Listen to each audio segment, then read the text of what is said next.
Hello everyone and welcome to another video on the channel. I thought I'd do this video because I got it in my head and I just wanted to do it whilst it was still fresh in my head. It's something that has been going on. We've discussed it on the stream, I think. It's been in the WhatsApp group. So I thought I'd do this video, give you my reasons and let you decide as well your thoughts, opinions, because it's quite a hard topic. Obviously you'll know what it is from reading the title of the video. I've not really done this before, but I think it's quite an interesting thing to do, and I could do it with other directors as well, but because these are brothers I thought it'd be quite interesting, because I'm of a certain opinion that I know a lot of the guys in the WhatsApp group aren't. So I just wanted to explain sort of why my opinion is the way it is, and that's whether Ridley Scott or Tony Scott is the better director. Now for me personally, I think Tony Scott was more consistent during his career. He did more successful and more critically acclaimed films back to back, whereas Ridley Scott has probably done more high quality films, but spread out over a further amount of time, and has done more bad films than his brother ever directed in his career, in my opinion. So I thought I'd show you some of the ones that I've got in my collection to kind of prove both sides, because it's a difficult debate, because you could debate either way, because both directors had their standouts. But then again, if you like Tony Scott, you probably like more action, more commercial films. Ridley Scott's more of an auteur. He does more Oscar baity type films, big but still like epics in a way. So it's you got to weigh them up. So I'm going to start with Ridley, and sort of just go through the films I've got of his in my collection, and kind of tell you my thoughts on them, whether they're great films, just good films, or quite forgettable films. And then I'll do the same with Tony. And then, as I've said, for me personally, I'm more on the Tony Scott side than a Ridley Scott side. But it'd be interesting to hear your thoughts, especially based on some of these films, because I could be missing some that could be good defendants, I suppose, defense for either one of these directors. So first up with Ridley Scott, you've got to start with Alien, his first big film, second feature film as well, that he directed. Considered one of the best sci-fi horror films ever made. I do enjoy it.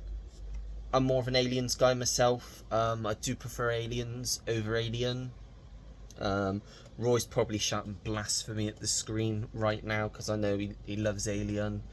And we were having this debate whether Alien or The Thing is the better sci-fi horror film. I'm more of a Thing guy. I absolutely adore The Thing. It's good. I've only seen it the once. I didn't love it. I thought it was alright. So yeah, that's kind of why it was. To me, it's a good film. It's not great, but it's one that has the potential to grow on me over time.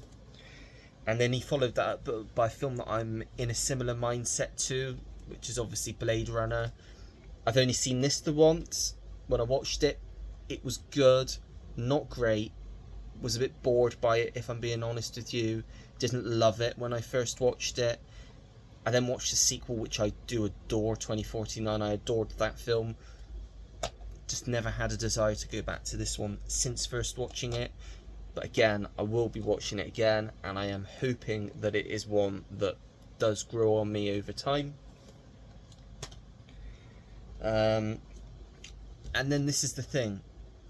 From Blade Runner up to this next film, it's nearly a 20-year gap until he made another great film, which of course was Gladiator. Between 1980, was it 2?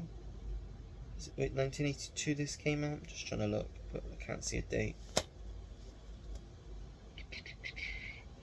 Yeah, I can't see a date, but I'm sure this was 82, wasn't it? Between that and 2000, he didn't make a great film, I don't think.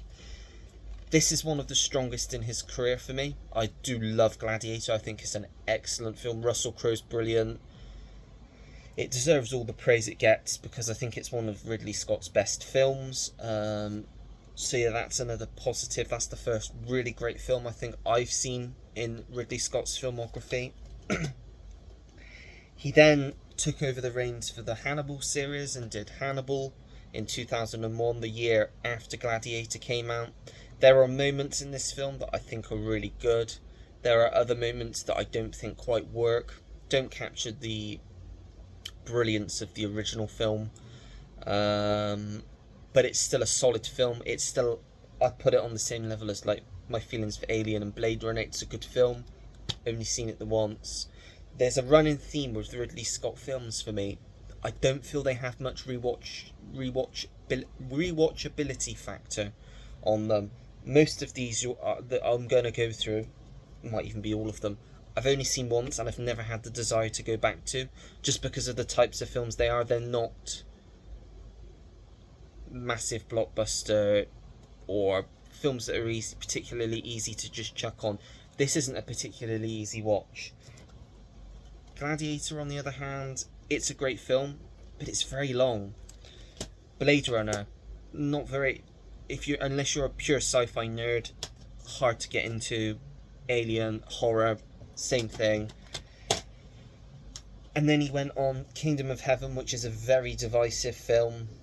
I've not seen it yet. I've heard director's cut's the only way to watch it, which I believe this is the director's cut. It's just received a 4K release, but I am determined to watch the Blu-ray before I even think of getting a 4K for it. Because I know that there's some people that absolutely love the director's cut of this film, and then you've got the theatrical cut, which people absolutely tear apart. And again, this is the issue with filmmakers making films like this. If you're not into these sorts of films, you're not going to spend 189 minutes sat watching this unless you're fully invested and you know you're going to enjoy it. That's why I've not got round to it yet. Same can sort of be said for American Gangster. I've not seen this one yet. It's got Denzel, it's got Russell Crowe in. Tick, tick, tick there. But the extended cut is pretty much 3 hours. Again, you've got to set aside 3 hours, be in the right mood to watch this kind of film. And is it the kind of film that I'm going to be hooked to, or is it going to be one of those slow burn films that's a good film, but it takes a while to get into it? That's what I find with a lot of Ridley Scott's films, unfortunately. Body of Lies, not the best of his career. DiCaprio, Russell Crowe, got all things going for it, but it's such a slow and meandering film, and it's only just over 2 hours. It feels a lot longer.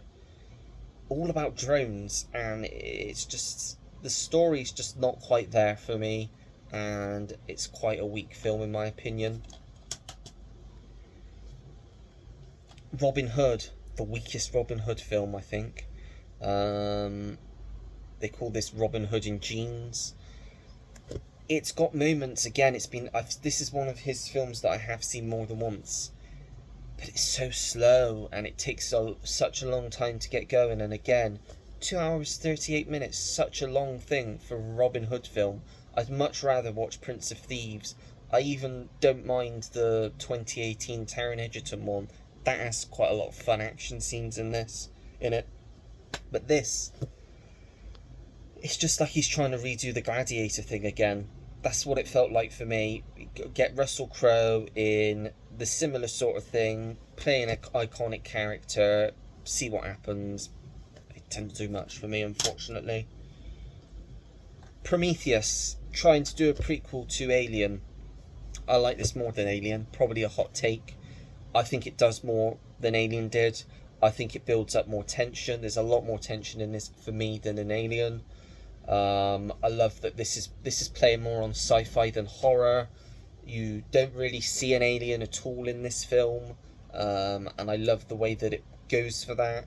It's got a great cast. It looks visually stunning. But I've never bothered with Covenant because it's just, I've heard awful things, and again, it's supposed to be really long. Just doesn't appeal to me. But I don't mind this one. His best film next, The Martian. is best film by a long shot. Absolutely adore this film. It's probably this and Gladiator for me, and then everything else kind of falls below. Love this film, love Matt Damon in this, love the rest of the cast in this. Just a great story. Yeah, it's 141 minutes, but this one is what he should be doing. It flies by, this one. I loved it. He's got another sci-fi film coming up, so I'm hoping it's similar to this. Yeah, The Martian. All the money in the world. I don't mind this one. I've seen this one 2 or 3 times. It's pretty good, actually.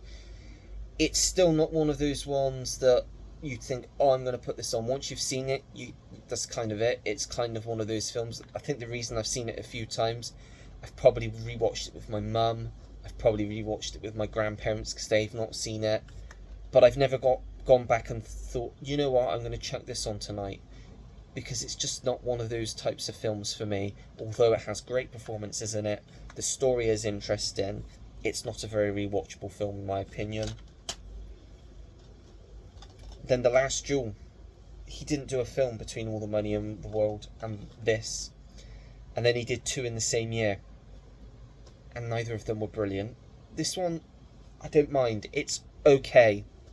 You got Jodie Comer in it, Matt Damon, Ben Affleck, Adam Driver, good cast.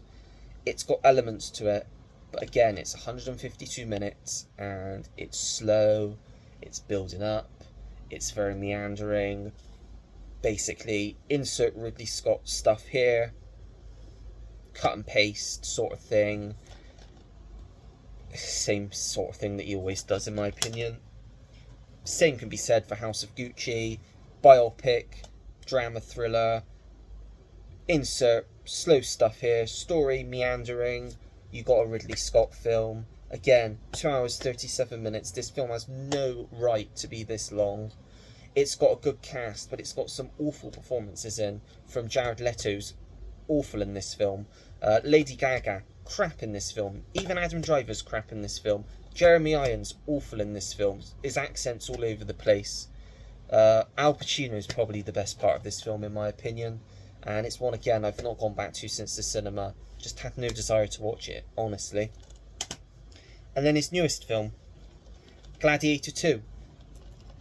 Just under, I put this 3rd in my ranking of Ridley Scott's films that I've seen.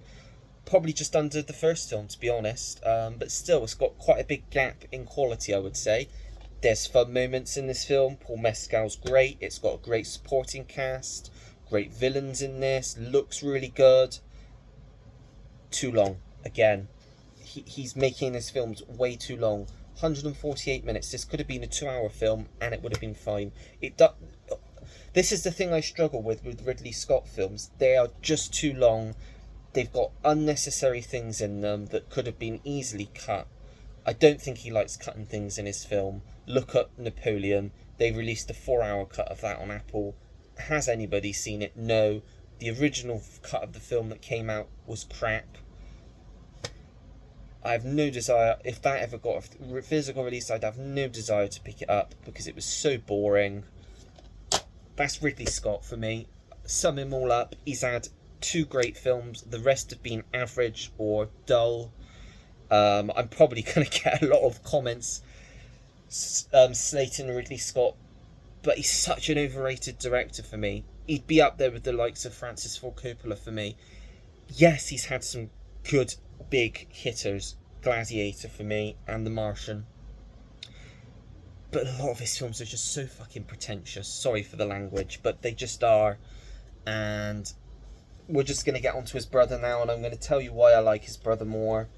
As a director, why I think if he hadn't have unfortunately passed away when he did, obviously he had a lot of demons, I think he could have done a lot in the last 15 years, could have done so many good films. First up, and there's a lot that I haven't seen, I will say, that, well, I say a lot, I think there's maybe 2. First up, we have, trying to cover them, The Hunger, his first film from, is it 83, I believe this one came out. Just trying to look. Yeah, 83. You've got Catherine Deneuve, David Bowie, Susan Sarandon. I think it's a vampire film from what I've read. And it's supposed to be absolutely great. So, That's the first one. And how long is it? Let's have a look. 96 minutes. Doesn't need to be 3 hours long. Next one, Top Gun. Stone Cold classic. Tom Cruise brought him to action status. One of the best films of the 80s. Great score, great story, simple film. And how long is it? Let's have a look. 110 minutes. See where I'm going with this? Next one, Beverly Hills Cop 2, the best sequel. Even better than the first, in my opinion. Is that a hot take? I don't know. I think it's a better film than the first. I do still really enjoy it. I like all of them. The third one's definitely the weakest, but this one's the best, in my opinion. Mixes, it takes the comedy. Not a lot of comedy in this. It's more of a gritty crime action film, which is what it should be, what the first one was supposed to be. There are good jokes in this, but it's not reliant on the jokes. It's just a great film. Days of Thunder, one of the best racing films ever made. Another reason Tom Cruise is great. Off the back of Top Gun, they thought fighter pilots, we're going to go racing now. Robert Duvall's great in this. Randy Quaid, Nicole Kidman, Carrie Elwes, Michael Rooker, who's not even credited on the back, is incredible in this. Score by Hans Zimmer. What's the song? Why am I blanking on the song in this? You know the song that's in this film. I can't remember it. I don't know how I can't remember it. Iconic song though. Yeah, classic. Last Boy Scout, one of the unsung early 90s action films, written by Shane Black. Again, it's a Tony Scott film. Bruce Willis, Damon Wayans. You got just a great early 90s simple action film. And how long is it? 105 minutes. How long is Days of Thunder? 107 minutes. And they're great films. His best film in his filmography, True Romance, one of the best films ever made. Script by Tarantino, so well directed, great cast. Absolutely adore this film. 2 hours. Doesn't need to be any longer than it is. It's a perfect film as it is. Then we go on to Crimson Tide, another excellent submarine film. It's only 2 hours. You got Denzel Washington, Gene Hackman going head to head, giving great performances. It's very tense. It's one of the best submarine films in my opinion. Another great Tony Scott film.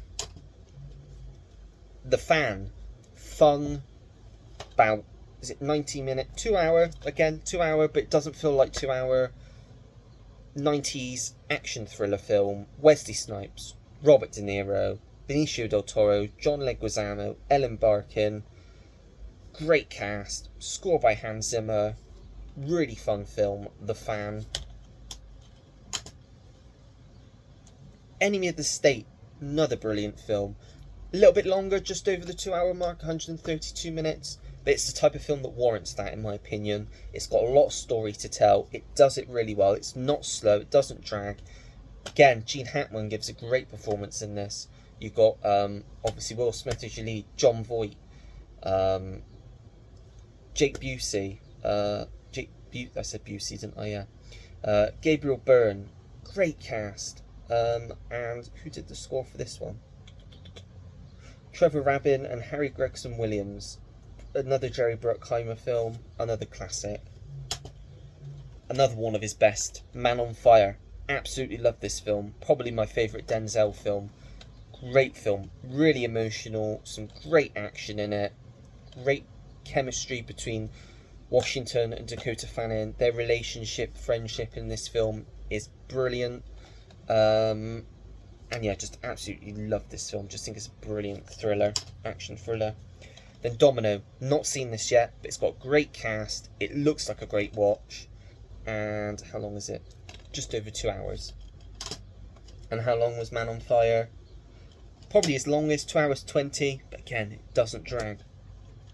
Deja Vu, another excellent Denzel thriller with a twist on it.